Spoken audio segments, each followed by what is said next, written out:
Good evening, ladies and gentlemen. We are live with the new CSGO Varsity League. My name is Chunks. I'm joined by the one and only Protalis. And Protalis, we are reaching the end of the split now. I am so excited to see how tonight's games unfold. Any predictions for players, teams that we want to be keeping an eye out for? Because I gotta say, for me, things are looking awful close.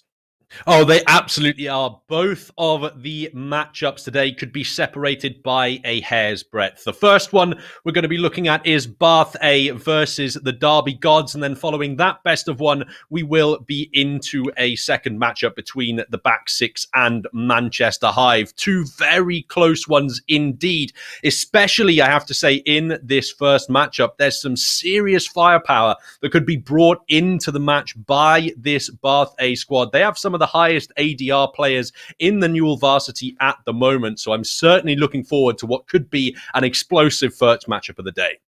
Definitely. Speaking of our first game, Bath A versus Derby Gods is going to be an intense one. Both teams with 7 wins apiece so far.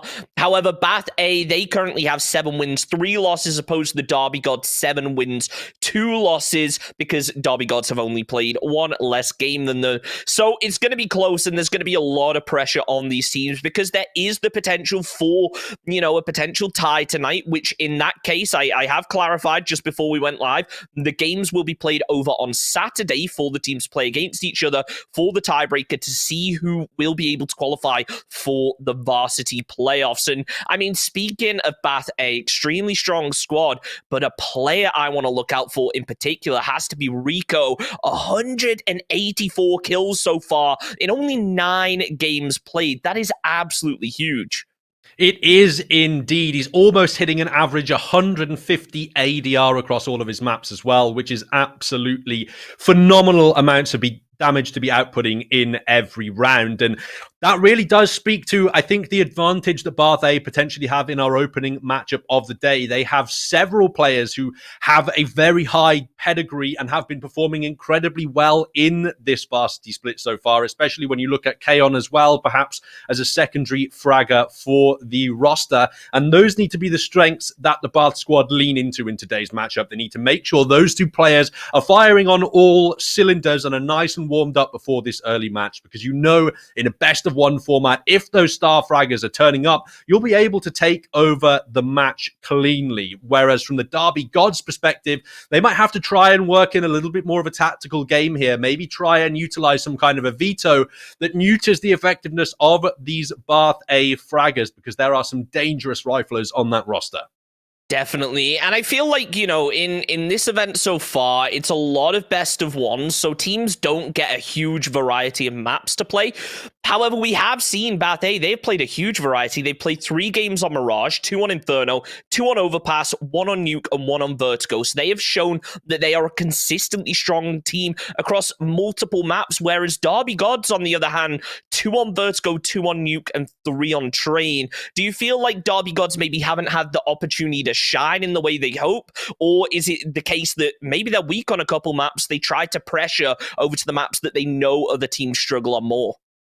Well, I think there's definitely going to be an element in this best of one format that you're probably not going to end up on the maps that you really do drill and practice, just because you tend to ban away to a map where both of the teams playing aren't necessarily as effective as possible, rather than just allowing one team to end up on a map that they're stronger on in a best of one format. So I definitely think it could be a little bit to do with the Derby Gods not quite being able to show off their strengths as of yet, because we do know that in previous Newell seasons where the best of 3 format is more prevalent, maps like Train and Nuke occur much less frequently than they have in these opening best of 1. So there's definitely a bit of middle ground targeting in the vetoes going on there. But absolutely, I think they're a squad alongside Bath A even, who heading into the best of 3 and potentially best of 5 formats, if they do make it into that final, they'll have more to show for us 100%, especially because we haven't seen some of the more common maps seen all that often in these best of 1 formats because of the nature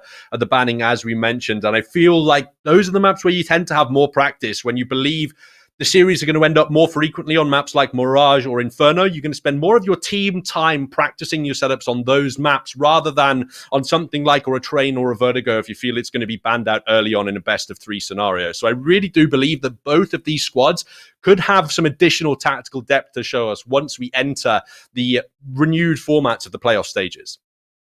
You mentioned tactical depth, and that's something I'm really interested to kind of drilling into a little bit more because, we've spoken over the past few weeks of the split about how, in this best of 1 scenario, that frag heavy playstyle can be so essential and how big of a difference it can actually make because teams, they don't really have time to adapt to the other team's play style, be able to adapt to different set execute.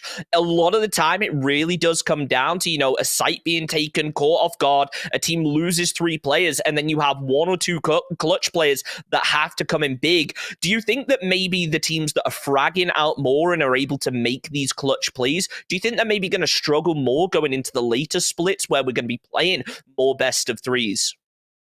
I would say potentially if they are dependent on those clutch situations going their way, having the ability to clutch effectively as a team is something that really elevates your level as a Counter-Strike squad, but you need to have the fundamentals first, right? You need to have your set executes down and you need to have the ability to effectively defend or make your way onto bomb sites. Otherwise, having strong clutch potential is never going to win you the game on its own. By very definition, being successful in clutch rounds means that you're pulling off victories in rounds where your team is at a major disadvantage after the sort of early plays in the round. So in that scenario, I do think that if you're a team who rely on these clutch victories in a best of 3, best of 5 format, you could end up struggling a lot more against a team that's tactically prepared. But on the other side of things, if you do have that tactical level of preparation, you have your game plan sorted on your core map pools, then having that ability to successfully clutch can be the difference maker in the series, but only if you have your preparation done beforehand.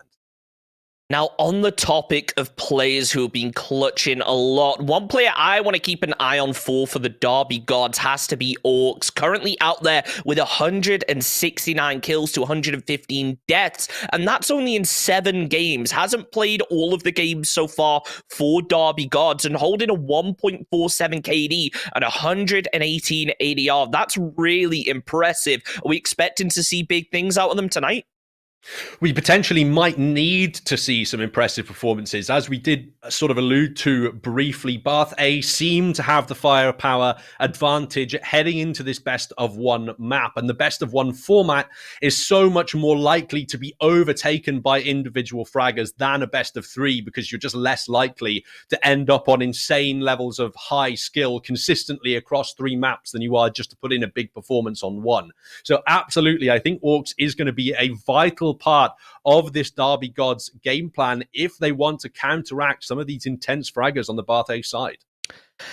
Intense fraggers indeed. We've seen Bath A so far, 10 games played, 7 wins, 3 losses. I think it really does demonstrate how that frag-heavy playstyle can come into play. I think the real question, though, is how are these teams going to be able to adapt? We spoke about Bath A having a really, well-balanced map pool so far. They played a lot of different maps. Do you feel like potentially if we get a map they haven't played, for instance, something like a Dust 2, we might see them struggle a bit more? Or are they maybe just hiding that ace up their sleeve? They know they're a strong squad, and then when the time comes, they can just bust it out and, pretty much sweep the competition on that map? Well, I have a feeling, particularly with what I've seen from the Bath A squad in previous Newell splits, that they tend to be a squad that fall more on the tactical side of the map pool. That means, as you mentioned, they want to be avoiding things like that Dust 2, that Mirage, potentially that Vertigo, if it's thrown into the mix as well. And traditionally heading over towards maps more like a Nuke or an Overpass is something that I've seen the Bath A squad favor in splits previously. So I really do think it is going to be interesting to see these best of 3s when they do arrive, because I absolutely have to agree with you. This best of 1 format, I feel like, has just left every team on a map where they're not quite comfortable. It's teams just trying to veto away to the worst possible option that they can allow their opponents to arrive on rather than the best possible map for themselves in a best of 1 series. That's going to change in the playoff series for sure. And I definitely expect to see a much more tactical set of vetoes, perhaps, when that comes through, but also a prevalence of these more puggy maps as they aren't just being taken out in the best of one format. So the Bath team, I think, potentially wouldn't necessarily like to see it go to a best of one in this particular match. If they can settle it on something like a nuke, an overpass to that degree, they'd be much more comfortable than the puggiest map in the pool. I think it's going to be an interesting one to see. And you did mention earlier, we're getting to the end of the split now. This is all or nothing for a lot of these teams, and two teams that are currently kind of on the cusp of making it through have got to be Back Six and Manchester High. We have two best of ones today, and that's going to be our second matchup. Two very strong squads. Each one team is going to be Back Six with 5 kills, 5 losses. Manchester High with 4 wins, 5 losses. So they played one less game. Are we potentially going to see them kind of balance things out? As actually, we do have a handy standings graphic on the screen, on the screen right now. You'll see that Back Six and Manchester Hive really on the cusp. And if Manchester Hive are going to be able to have, a win tonight, that will put them tied up with Back Six and potentially even Swansea Storm White.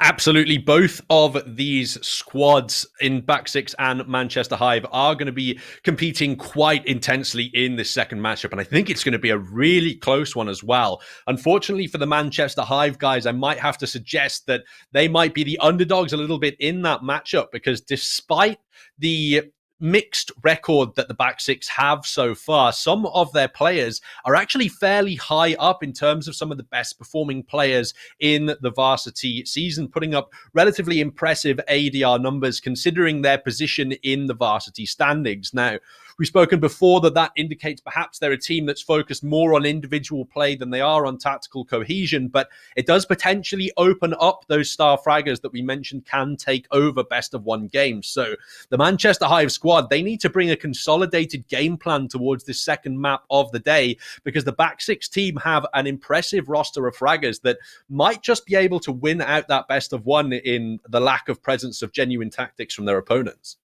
It's going to be a very close one, but we mentioned best of one. It can be frag heavy. The fragger I have to watch personally from Back Six is going to be Trill. 184 kills, 169 deaths in the 9 games that he's played. A 1.09 KD, 120 ADR. It shows that, sure, maybe not having the highest KD is the biggest thing, but being able to work in for your team, get 1 or 2 entry frags, then go down and open things up for your team can just be such a huge part of Counter-Strike, being able to, open up, allow your team to move in, and then get set into position once you've got control of a site. Indeed, Trill as well, having such an impressive ADR. If he is playing that entry fragging position, it's really impressive to see, because traditionally in Counter-Strike, when you play the entry fragger, you run into the site first, you might get 1 kill, but then you're almost always immediately traded by a CT player, and then you rely on the rest of your team to sort of come in and finish the job. So being able to have a positive KD as an entry fragger means more often than not, you are creating those successful opportunities for your team. You're creating the positive initiations within the bomb sites that you then need to create space on that ever difficult T side more often than not. So really seeing an entry fragger perform so well can be a huge boon towards the side, and it could potentially be vital in that second matchup of the day, dependent on what map we end up on. We know that certain maps in the pool can be very difficult for T sides to enter into. And if they end up on a map like Vertigo, for example, in that second best of one scenario, and he's able to consistently find those entries into the A bomb site, well, that's almost all you need to do outside of successfully defend the post plant to have a successful T side on Vertigo. And I feel like the T side on Vertigo is just so, it kind of tips the match in your favor. CT, it can be very good to hold. There are a lot of really tight angles you can prevent the push coming from. But if you're a really well-organized T-side squad, you're able to make those early game pushes. It can completely open up the sights on that map. So I'm so excited to see how teams actually tackle that T-side and how, the CT squads end up, reacting to it. Because we have seen that Vertigo has been a bit of a heavy map pick for teams like Back Six and for teams like Derby Gods. They've gone onto it a lot. So if these teams end up deciding to, go for Vertigo or something that teams maybe aren't as strong on, I think it can really be their opportunity to shine. Vertigo does have one key strength when it's in your map pool, and that is that a lot of other teams really don't like it. It's quite divisive in the CSGO community, and so by being strong on that map, just by virtue of the division of the map in the pool, there are going to be certain teams you end up against in this Varsity scenario who don't want to play on it simply because of preference, not necessarily because they're so ineffective on it, but they just prefer other maps in the pool, and so would rather put their time where their strengths lie in those areas. So in that regard, having Vertigo as a cheeky little pocket pick can come in handy, especially in a second best of one match if your opponents get a little bit tilted in the first one of the day, have kind of a rough loss, and then end up on a map they don't even really want to be playing on for their second match. That's a lot of psychological warfare that you're coming out on top of before the game has even begun. And Counter-Strike is all about creating as unfair of a situation as possible for your side, right? The reason you have those smokes, those flashbangs, is because why take a fair gunfight against a CT when you could take a fight where he's blind or he's smoked off an angle or he's mollied out and has to push you? The mechanics of the game build into making the fights deliberately unfair towards your team advantage. So having a map like Vertigo in your pool could already make it an unfair fight for yourselves before you even head into the match. Definitely a strong point. But I think another interesting thing is, maybe looking at what maps we can expect coming out from a couple of these teams, because we mentioned teams like Bath A and Derby Gods that are both very frag heavy, have a bit of a puggy play style. They're both very evenly matched, which is something we're seeing with a lot of these squads. I'm really interested to see how this map pool unfolds, because a lot of times teams will just go for their strongest map. But a lot of the time when we see teams that, have similar play styles, both go in for super aggressive, puggy kind of plays, we could see conflicting map choices where they're both like, hey, we're over the moon with this map. Do teams start going for kind of the 4D chess here, thinking, all right, this might be our strongest map, but this is also this other team's strongest map. Maybe we go for something a little bit weaker to try and catch them off guard. That's definitely going to be an element making a play in the veto process. And another element that's going to be making an appearance is whether these teams have played against each other yet or not. That can often be a quite large informer into Counter-Strike teams' veto process, even if, for example, Inferno is your opponent's strongest map, but you beat them on Inferno the last time you played against them. That level of confidence can often lead teams to picking into maps where, honestly, perhaps they shouldn't in those series. Previous victories providing confidence over your opponents and then perhaps making you take more risks than you otherwise would in those veto scenarios. But the level of 4D chess is absolutely prevalent within the vetoes as well, potentially even looking at if these teams have scrimmed against each other's or just played some pug games, just a couple of the players even, if they are noticing certain things about the way they're playing in different pub matches. For example, they notice a certain player did really well on Mirage, that could even influence the veto perhaps more than it should in these pre-game scenarios. But I definitely think all of those factors can play a big part into teams' map choices in the scenarios before the series like this. And it's going to be interesting to see what map we end up on for our opening best of one of the day. For that exact reason, based on the two teams that we're going to have, I can't see that we end up on something like a Dust 2 or a Mirage, but it definitely looks interesting outside of that, whether we head to more of the Vertigo side of the pool, the contact facing heavy early action, or whether we head to the more utility focused train side of the map pool. Yeah, I think that's going to be an interesting one to watch, because Bath A, it seems like they want to go for the more Mirage, Inferno, Overpass kind of route of things, whereas Derby Gods seem to be very heavily, towards the maps that we don't see played as much, Nuke, Vertigo, Train, maps that are very favorable for that very team-focused playstyle that isn't all about, these clutch scenarios, one player just coming in and, absolutely wiping out a team. I think it might show a bit of difference here when we get into the vetoes in just a couple minutes. We're just waiting for the players to load into the server to see exactly, how these teams are going to match up, because I think a big part of our first game of the evening is going to come down to what map gets played and which team's playstyle lends into that a little more. Indeed. And another factor that could play into the veto choice from these sides is how tactically complex these maps are to manage as an in-game leader. Different maps do provide different challenges towards in-game leaders in terms of the overall strategy that you need to manage. For example, as an in-game leader on Train, it's much more important on the T side of the map to be using your utility to constantly draw the CTs to the wrong side of the map, but also you want to be using your utility more on Train to burn CT utility than you do actually want to be using it, if that makes sense. Before you execute into a bomb site, you want to use as many as your flashes as possible to draw out CT smokes and Molotovs so that that extra valuable utility isn't available when you then do actually decide to attack a bomb site. And that's a very different style of management for an in-game leader and a very different skill set to track compared to something like a Mirage or a Dust 2, for example, where your in-game leadership style can very often be probe the CT defenses, find an early weakness, and then incredibly quickly capitalize on that mistake from your opponents and then try and convert that into a round victory. So more often than not, the play styles of the maps as well can be quite an influencing factor into those vetoes, and that can often be informed by the temperament of the in-game leader of whichever squad is doing the choosing.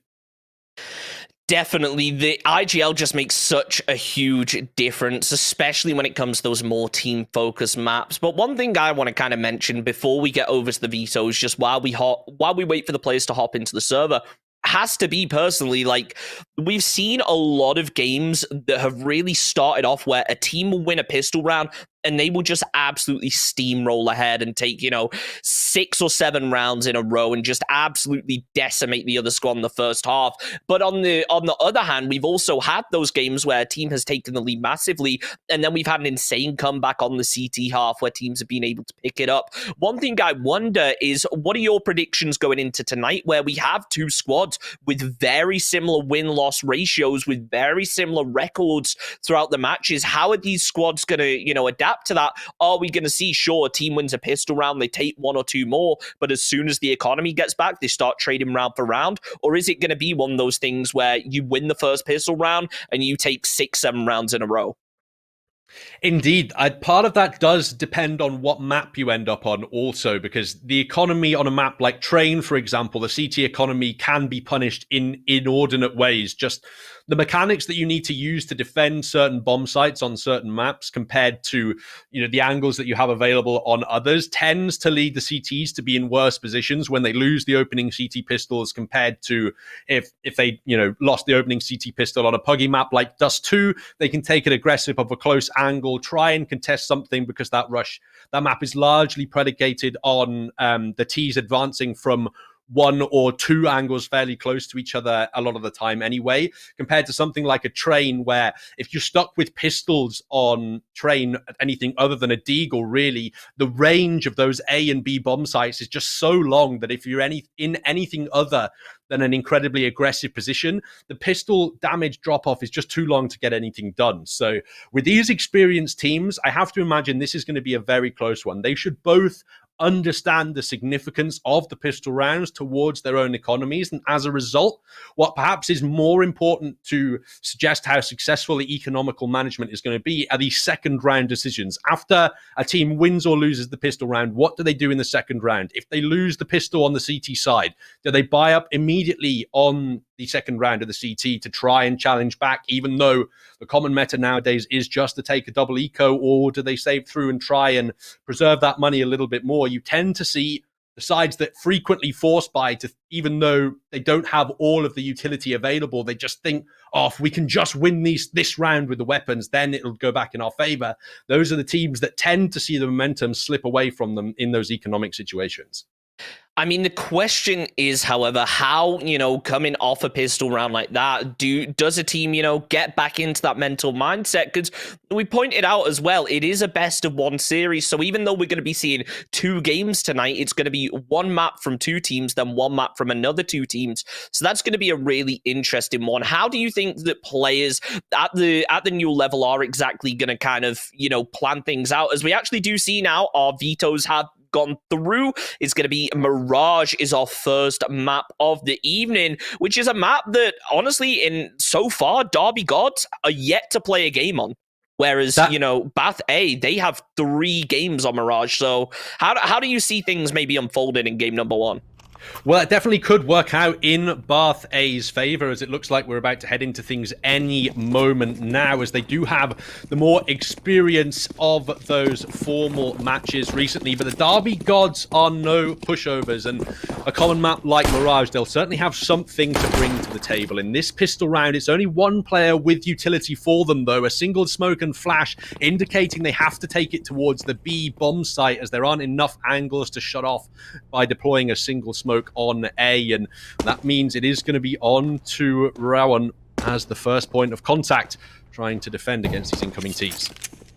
I gotta say, it feels like if you're T side on this map, then, you know, B is often the default play for a lot of these teams, as Rabbit actually gonna be able to take down 2, making a 3K, a big start to the game for him.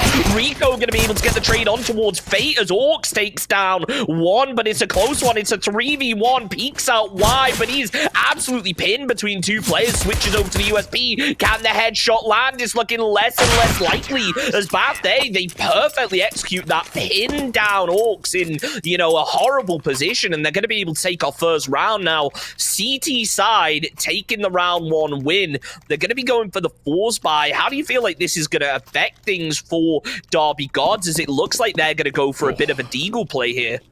They have also bought an R8 revolver, which you do hate to see. It's a gun you almost never see utilized in the competitive meta, but they go for a light investment into pistols. The R8 does manage to get a single kill, perhaps hearing the smack being talked about it, but with no armor, I can't see the Derby Gods getting too much more done with a single deal and 2 Glocks to support it. They're trying to play the economic preservation game in this particular round, but they're going to need at least 1 more eco for my money before they go for a full investment. Now, it's not necessarily disastrous for them here. If they can take down another FAMAS and armor, they do early economic damage, which is always important to try and find on the CTs at the start of these rounds. But Bath A fairly reasonably have seen this one off, and as a result, they probably won't need to upgrade their weapons in the next round. The Derby Gods shouldn't really be investing too heavily with Fruli only on 1300. They'd be missing out on utility, whereas they could go for a full weapon, full utility buy in round number 4, and then have a much better chance at successfully winning their first full gun round. I mean, the R8, I gotta say, I love to see it, but you saw him get punished there as the player was able to just peek out, and unfortunately, the time it takes to cock that revolver is all the time that's needed to be able to land a headshot, as Fuli going to be moving in. Cone coming around the back, and there it is. The FAMAS connecting. Bathe taking their second round in a row. Derby Gods looking like they're going to be going for a bit of a buy now, wanting to get some actual weapons in and really start taking the fight and try and take back these 2 rounds they've lost already. I have to imagine this is going to be a pretty fast-paced round from the Derby Gods. Barely any smokes available and only the AKs to work with. I have to imagine they're going to try and utilize a shock and awe tactic to take advantage of these weaker CT weapons. Orcs is already out mid, but the CT utility is too strong at countering him for the moment. It's Fate, though, who does find the first kill for the T side and forces Bath A to readjust their defensive somewhat. Derby Gods, despite the dumping of CT utility, they have firm control of mid.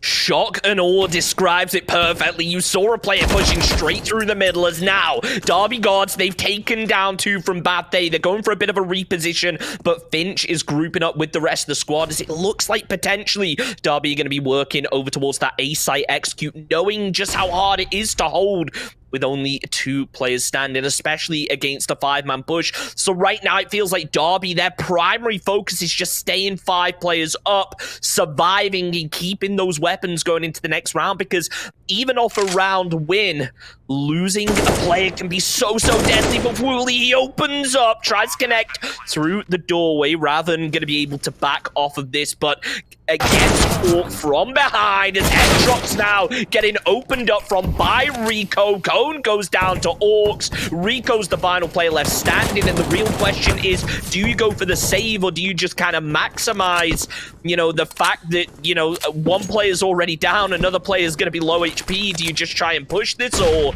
do you try and play for the savers? I mean, it looks like Wooly is going to deny it anyway. Rico goes down. Derby Gods turning the rounds in their favor. They pick up their first round win.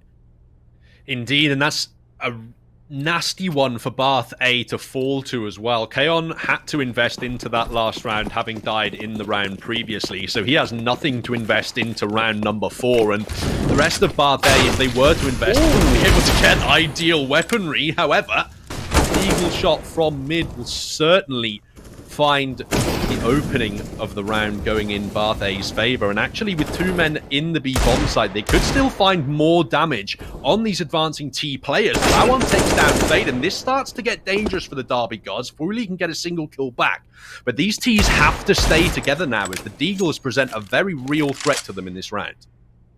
Yeah, we did see one go down for Bath A as Rico got caught out from Ticket Food. All speaks out, will be able to take down one. Hetrox going down in the trade as Cone now working up through ladder. The bomb is down, so Derby Gods have to try and get this back as Fooly and Orcs, both very low HP.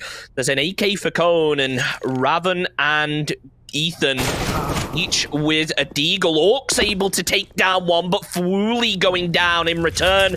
As now Orcs, the final player standing, gonna be low HP, has the AK, but doesn't have the bomb. So we see Raven, he's gonna be backing off to play over towards Shore. Orcs pushing in. As now the shots open up, just going for the pre-fire. It's looking like potentially Raven will be able to clean it up as down goes Orcs, and Bath A, they lost one, but that didn't slow them down. They've got themselves at least back into the running for the time being. They're not going to let Derby Gods take it away from them completely. That was a miraculous round victory from the Bath A squad. They had no body armor invested into that last round at all. Only a couple of players had picked up the upgraded pistols because they were going for the full investment into this round here in number 5. Now, they still get to bring all the weapons that they want into this round, and they get to do so off the back of a round victory of that last one. Excellent headshots to start things off and then follow through. It really does show you why the Deagle is such a dangerous pistol. It has that, one-tap potential at range to take your head off, and then if you walk too close into a bomb site, the spam potential can take you down if you've got multiple Deagles defending in the site as well. Unfortunately for the Derby Gods, they just sort of walked into the headshots of that round and then failed to recover as an effective team unit, so now they're going to take it quickly towards A. Fate going in aggressive straight through the smoke, but Ethan returns the fire on towards Fooly as Orcs getting caught with a nasty AWP headshot. Fate takes down one, followed by another. Rico gets the trade, but out comes the peek from Finch. Takes down Cone as 2 players from each squad remaining. Finch gonna be down to half HP, but we do see Bath A on the CT side sneaking through as a squad. Rico takes a shot after eating a grenade, takes a little bit of damage as they know that the AWP is in this location, but they don't know the position of Raven right now as Finch just holding over towards CT, does prep the flash, but no push is coming out just yet from Derby Gods. Not much utility left available. One more smoke and 2 flashes for Bath to find a way in on the retake, and Hetrox finds a close range kill. There's no way an AWP can get this done in a 1-on-2, and from hero to zero from the Bath A squad, a wondrous economic position to a disastrous one. They'll likely need to take an eco in this upcoming round, and what a great play from Fate, honestly, to find that second follow-up player. There were only a couple of AKs brought forward by the Derby Gods in that round, but Fate was able to get ahead of that smoke and do some serious work at clearing out the anchoring site player. Once he falls, despite the remaining CTs being alive, none of them are in a position where they can physically deny the plant, and as a result, you see the Derby Gods being able to defend that plant and win out the round. Speaking of defending, Bath are going to be the one getting the opening defense kill over on towards Finch now, as he will be flashed by his teammate. Orcs sneaking underneath. They know that there's an AWP over in connector here. It's just a case of catching them off guard as the smoke will dissipate. Now Bath are going to be expecting this. Smoke out on towards window. It's going to deny one angle, but Rico looking to try and reposition here. Knows that these teams should be pretty capable of getting the boost over, but Fate over on stairs now, working up to open up on towards A site. Nothing given away just yet. Only Finch is down. Fate peeks up, doesn't know there's a player either side though, as and the boxes, out comes the headshot, but it's through the floor, so it doesn't quite connect. And Rico, unfortunately, not going to be landing that opening shot that he needed to get the kill, as now he's forced to back off here. Fast A, they're going to be able to get the kill on towards Hetrox, but Rico goes down in return. Peon taken down low as Raven peeks out, gets the trade on towards Fate. So, 2 players standing for Derby Guards, and Peon is just waiting under stairs here, trying to catch something as Orcs moves back over to Connector. Knows there's going to be someone back here, so the shots did ring out, but the question is he going to be expecting 2 of them, as now big shots landing over on towards the player underneath. Ladder Wooly with the 1-tap. Orcs takes down another as Wooly landing yet another headshot. Has to get the bomb down because there's only 9 seconds left, and Raven realizes this, peeks up, lands the shot, and it's going to be Bath A that take the round, even though for a second it really looked like Derby Gods were going to be able to pick that one up there. That single bullet headshot from Fwooly was insanity mid-reload. He must have just finished that reload animation and gotten the shot off in time. I feel really bad that he wasn't able to pull off the clutch off the back of that one, but time, unfortunately, ever the factor for the T side, leading to another victory from Bath A. But look at the weapons they have available. 3 MP9s. They're still feeling the economic punishment, and these Deagles, especially supported by body armor, could be capitalizing on the slightly weaker defensive weaponry. Speaking of defensive weaponry, though, Raven has an AK here, and that is not going to be a weak one at all, as Cone is going to be holding the side angle with the MP9, will be caught with the headshot. Raven gets another, and a third as Finch goes down. Orcs and Fwooly, the 2 remaining players, and the big brain fake did it work out as they send 2 players over towards A. Peon is going to be moving all the way back. Rico pushing through over towards window now, lands the headshot on towards Fwooly. It's all or nothing for Orcs, but he will land the 1D. But the question is now, on such low health, can he manage to survive just any longer with 3 CT players still remaining and no real weapon to work with? But there it is. Out goes Ethan as well. The M4 can't quite land anything on towards Peon, as the MP9, it finishes the job. Bath A, we spoke about a team potentially taking a bit of a steamroll lead. We didn't see it after Derby Gods were able to pick up an early round win, even without the pistol. Now, however, it looks like Bath A are looking to cement it. Indeed, they're starting to pull away economically speaking, but they don't have an ideal amount of cash in the bank. Fate tries to go aggressive on A, but the Molotov combined with Peon's shots end up deterring him from the site. And this is a round that Bath A need to get through relatively cleanly. The Derby Gods have done a great job at dealing significant economic damage to that CT side, which has stopped them from saving up any cash reserves. Now, if the Derby Gods are able to deal more damage in this round, you know, even if they end up losing it, but they kill 3 players from the Bath side, they could knock Bath A down to an eco with 1 gun round. Finch rocking the R8 again, but it doesn't work out as Ethan peeks out, takes down 2, followed by make it 1 more. So down go 3 for Derby Gods as Fwooly, the last player standing. Now, we've seen how strong Fwooly can be with this Deagle landing some, actually not with the Deagle, but with just those nutty 1-tap headshots like we saw with the AK. Now it's a lot of pressure though. 1v5, gonna have to ace, but it doesn't matter as Cone cleans it up. And now Derby Gods should be in a position to get themselves some decent weaponry in, as we do see them pick up the AUE. It's going to be a close one, I have to say. If Derby Gods are able to pick this up, it could be huge for them. But you've got 1,400 loss bonus coming in for Bath A, and that's not enough for players like Rico and Ray1 and maybe even Peon to actually be able to pick up a fight in this next round. That's very aggressive out mid, though, from the Bath A squad, and it looks like they take the better of that engagement. 2-for-1 trade in their favor, and now they can back away to within the bomb sites and play for the late game. That was a huge risk to put out at the start of the round, but it works out greatly in their favor. The Derby Gods now have 2 smokes and 2 flashes only to try and get any more map control off the back of this. They might have mid control, yes, but with their utility being quickly expended, they need some kind of a miracle to get themselves into a bomb site here. Oh, Hetrox, one unfortunate smoke. It looked like Derby Gods wanted to try and push through window, but the smoke landed and it bounced right back out. So now the problem is, how do Derby Gods adjust? And it appears like they're gonna be looking over towards B. Orcs looking out with that AWP. We know how deadly it can be, especially over here on those long angles. Raven, the final player on B site. I'm not sure whether Bath are going to be expecting this, but they should have Cone potentially in a position to try and go for the reposition if Raven gets taken out. Let's not talk about that just yet, because Raven is going to be looking to try and pick off as many Derby Gods players as possible, as now we will hear the audio cue. Down goes Hetrox. He's in a 1v2, and the rest of Bath are coming in for support. Raven takes down one, and Cone finishing off the final. There's now Bath a 7-2 lead. They could be looking to potentially take this half, Brutalis.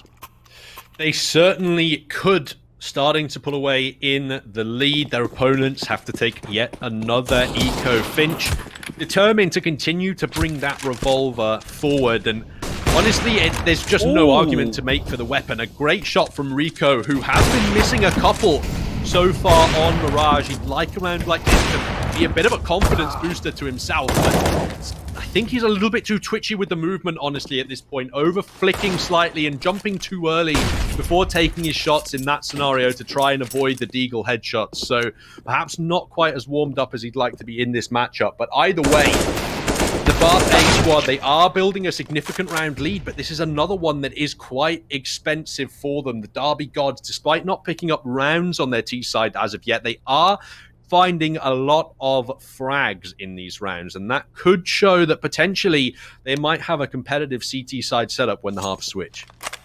Looks actually going down to a nade there. That's a bit unfortunate, but now the bomb has been picked up by Fooly. It's a 1v2, 50 seconds left on the clock.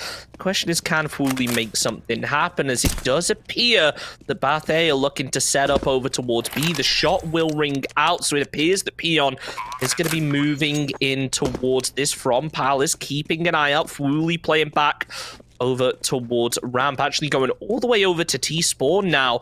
The question is this going to be a huge brain rotate where Fooly just tricks them into thinking the site's clear and rotates all the way behind? But Raven, he could potentially punish it here because he's going for the defuse. Fooly is just nowhere to be found. It's going to be Bath that just pick up the defuse, no problem whatsoever there. I mean, it's a huge gamble strategy there to utilize. It might look like he just made a really silly decision in that clutch scenario, but in essence, what he was gambling on is that both of the Bath defending players were holed up deep within that B bomb site, right? In anchored positions, expecting him to go B. And the idea is that by the time he gets out to mid, he might at least be able to catch one of the rotators off guard before they defuse. But unfortunately, just a big misplay in that scenario. And it's Rico now opening up with big shots. The follow-up grenade's good for a second kill. And well, the Derby Gods, things are just starting to fall apart for them on the T side of Mirage.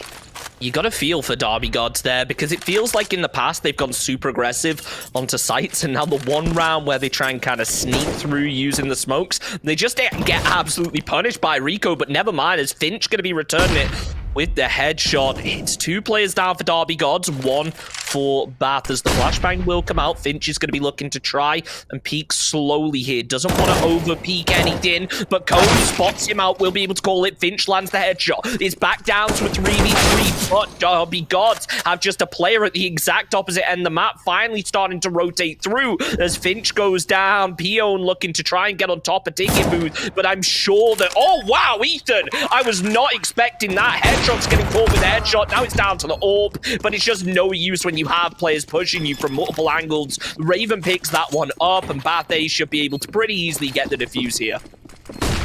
Indeed, they should. Some great shots on the defense there, and just unfortunate from the Derby Gods that despite going 2 men down early, they find their way into the early A bomb site at least, even get the plant down, but just cannot manage the late round scenarios. And it really does look like the Bath A squad are starting to wake up and come into their own at the moment. 7-round lead that they've earned themselves. The first half still not over, but guns now available for the Derby Gods. Also, they have quite a bit of utility to back these weapons up, so this is the best chance the teams have had in a while of pulling off a round win.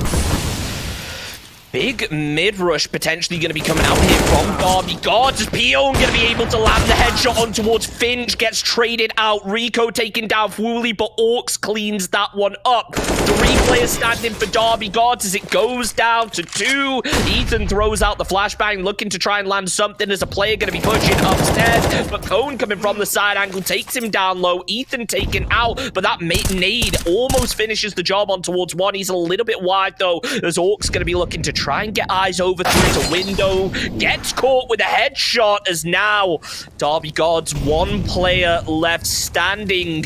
Molotov coming through, and it's just about holding off that bomb for as long as possible. Yeah, crucial mistake from Orcs there. Should not have been aggressing into the jungle window with the bomb on his back. Obviously wants to find the early kill to create space for the bomb plant, but being taken down in that scenario makes it almost impossible for Hetrox to win anything there. He has to push into the enemy crosshairs on low HP, and the rest is history. Double digit secured in the first half for Bath A. This is already looking dominant for them, even if they lose every remaining round in this half. So they're just playing for bonus rounds at this point in time, and look how aggressive they're getting at this point too. Ethan is very confident to be playing so far forward. Orcs is trying to hold a rough angle, but it doesn't work out as Ethan, he catches the toes, followed by Finch. As now Derby Gods, it's similar to last round where they're 2 players down and they still haven't got control over the site. We do see Fate start to walk up through mid on towards Cone. That's Fwooly catching the headshot, returned by an AUE shot though, as Hetrox and Fate, the 2 remaining players. I mean, it's not looking great for Derby Gods, but they're only at a 1-player disadvantage. They still have themselves a little bit to work with here, as there's not really much utility over on that CT side, as now the headshot lands. It's back to a 2v2. Pion working through CT spawn, looking to try and get an angle, as Derby Gods are going to be going for the plant. Just playing ever so carefully, not wanting to give an inch away. Indeed, I think the scope up here was heard by the T-sided players, which is why they've both decided to retreat towards the ramp and defend from here. Neither of the Ts want to risk swinging out into Rico's AWP, but he has been missing important shots this map when he's been called upon. Now we need him to hold true with the aim. It's Hetrox, though, who lands the first. Rico is good for the second. He tags the follow-up player, but unfortunately can't convert with the pistol.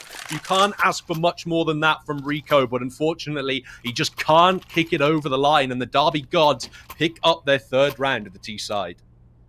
So Derby Gods, it was a rough start for them. Let's see if they can start to turn things around, as now they've got themselves an AWP, they've got themselves some ARs, but the same can be said for Bath, as Cone is going to be the only player without any serious weaponry rocking that 5-7. The Molotov will come out from Pion.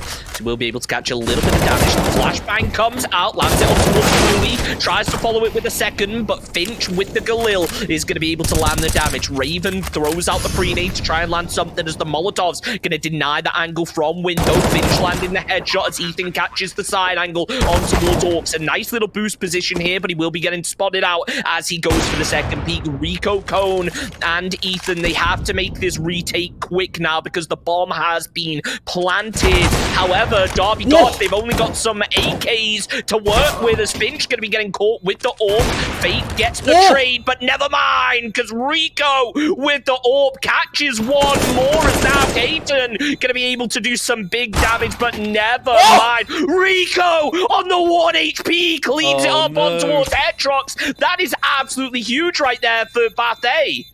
No kit, unfortunately, for Rico. It doesn't look like he was running around looking for a kit on the body of his teammates, but the guy with the diffuser was all the way up B short, and there was not enough time for him to clutch that one out. Very upsetting indeed, but a great effort from him on that AWP, starting to wake up a little bit with the sniper rifle towards the latter stages of the first half. The Derby Gods, though, this is their opportunity to try and recover whatever they can from the half. They have AKs, they have the weapon advantages. They need to pick up a 5th round here.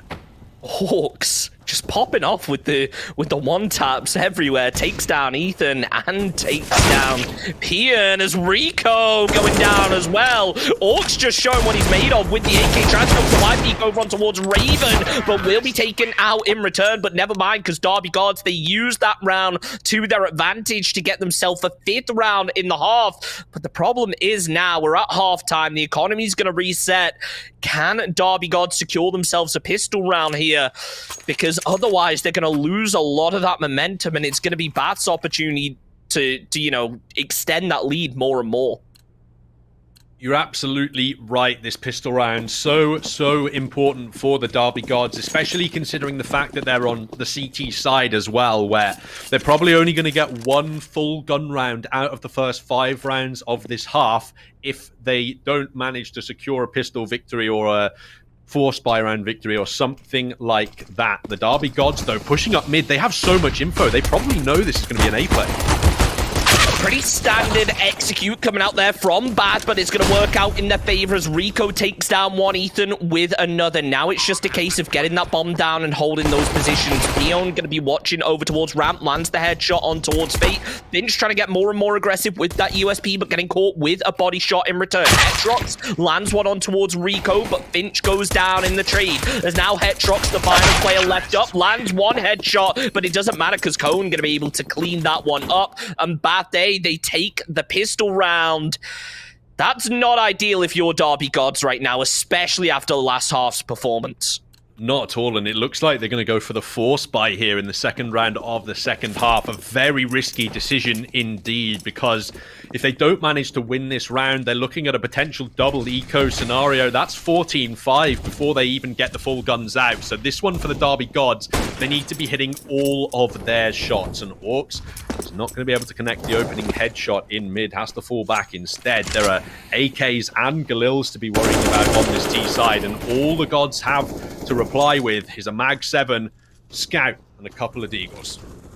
I gotta say, that Scout is such an underrated gun in my opinion. It's not necessarily the lethal ability, it's more so being able to do some big body shot damage and slow down a push, but it's not gonna matter as now Fate gonna be the first player eliminated. Fooly just holding the side of the smoke, hoping to catch Bath A off guard when they do finally make that push through, as it does appear that Rico going to be getting onto an aggressive angle with that AK. Raven doing the same, watching over towards Market, knows that Finch will have been holding it. There's got to be players over on B, but the smokes dissipate now. Bath, they want to start making a push. Fooly lands the headshot on towards one, gets traded out. Finch going down as well as Orcs. He needs to make something big happen with this Scout. Now is the time to be landing the headshots, but it doesn't matter. Players already on half HP. Down goes Hetrox taken out in the trade, but Cone with the headshot lands it on towards Orcs, and there it is. Bath A taking another round.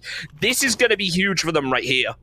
Absolutely it is. You can see now the Derby Gods, what do they do? A couple of players have bought up into Deagles to try and give themselves some additional firepower in this round, but it means their utility is going to be lacking in the next one, and the Bath A squad is going to go from strength to strength if they're allowed to continue to win rounds at the start of this half. Pion as well with that Mac 10, he's going to be hungry for some bonus cash, and the frags have already started here in round number 18. That is a huge shot from Rico there, over on towards Fate, as Fooly also going to be low, as Orcs going down as well. Headshots eliminated. Fooly the last one up, and Bath A, they are just taking this lead, and they are pushing it to the limit, as now they take their 13th round as opposed to 5. It's not looking good if you're Derby Gods now. They should be able to get themselves a buy-in, deciding actually to go for the double AWP setup. But is it going to be enough? That's the real question, as it feels like Bath A have just been taking these team fights so well. Even if they lose a player, they're quickly there for the trade, which can be the death of you when you're playing against an AWP where it, you know, just has that one shot to be able to land something. As Hetrox now prepping for the push. A really nice execute coming out here from Bath A, so they take down 2 Hetrox, taking down 2 in return, however. Raven with the Mac 10, cleaning up headshots as it's a 3v2, taken down to a 2v2 as Fate landing the headshot over on towards Raven. Neither player is on the site here. I'm not sure whether Derby Gods will be expecting this, and it turns out they are not. As Fate getting caught with a headshot, the flick attempt comes out from Wooly, but now Bad Day, they just need 2 more rounds to secure themselves our first win of the evening. It was a double up setup in that last round for the Derby Gods, but it was pretty much the worst possible round they could have brought it into. If Hetrox didn't get those 2 kills on the B bomb site, it would have been over before the retake attempt even begun. Barthay would have had 4 players deep in the site with 2 AWPs on the retake on the B bomb site. I think the Derby Gods probably would have saved out that scenario if the kills didn't come through so quickly. Barthay are just in a dominant position at the moment. Rico is running, gunning, finding headshots everywhere, and it feels like just a matter of time until this map is won by Barthay. So the real question is, Derby Gods, can they make something big happen on this eco? Because if not, it is just going to be a case of them playing for that draw. As Finch getting caught with the AWP. Ethan goes down as well. Ethan takes one down as well, I should say, as Ethan is going to be getting aggressive out of connector. Orcs lands it, but quickly caught with the AWP in return. It's all down to Hetrox, and I hate to say it, but if Derby Gods don't somehow clutch out this pistol round, it might just all be over for them, because realistically, if you go into that 15, that 15-5 scoreline when your economy is already going to be weak, the chances of you really being able to pull something big off and stretching all the way to that draw to take it into overtime, it becomes slimmer and slimmer as the rounds go on. Absolutely. As long as there are 14 rounds on the board, you generally expect a overtime scenario if it's a scoreline where both teams have double digits, right? If it's 14-10, something like that, 14-12, then absolutely there's potential for you to come back into this map and make things work and push for an overtime scenario. But as soon as your opponents hit that map point threshold and the gap between the two sides hasn't been narrowed in a significant manner, it's just such a huge uphill battle to try and climb. And Orcs, he's taken the first step in this round by finding Rico, but Raywin straight back into the trade frag. Shows how powerful those AWPs can be as the headshot will land on towards Orcs. Down he goes as well. 3 players up for Derby Gods. Is not looking ideal here. A FAMAS, an M4, and an AWP. It's not the best setup to be having in this position, but realistically, if that AWP is able to land some big shots and catch these players off guard, then those 2 ARs can pay off big, being able to sweep in from behind and catch them in the pinch as Finch pushes out. And oh no, that was such a vital shot to miss, as now Raven going to be able to take down his teammate in the form of Wooly. Finch going down as well. Out goes Hetrox, and the 3K coming out from Raven. There is the win for Bath-A. Indeed, a thoroughly dominant performance from the Bath squad there on Mirage. It looked like it might have been a pretty close game in the first sort of 5 or 6 rounds of the map. But as soon as the economy for Bath A started to stabilize, and as soon as they started feeling confidence in their fraggers, that's when they really started to overtake the map and push themselves to a victory. Definitely, and it sucks to be in a position like this where, it was a very evenly matched squad coming into it, and Protalis, I think your camera just died again. Unfortunately. Typical. Hey, we're going to break in a minute anyway, it doesn't matter. But, I mean, both these squads, they were just so close coming into this game, each with 7 wins. Now, Bath-A being able to get the win is going to put them ahead in that overall standings, going to give them a big boost in confidence, and should pretty much secure them their position in the playoffs. Now, we are going to take a very quick break. Thank you so much to Logitech and Unite Student for making all of this possible. Let's show a couple ads while Protalis changes his camera battery.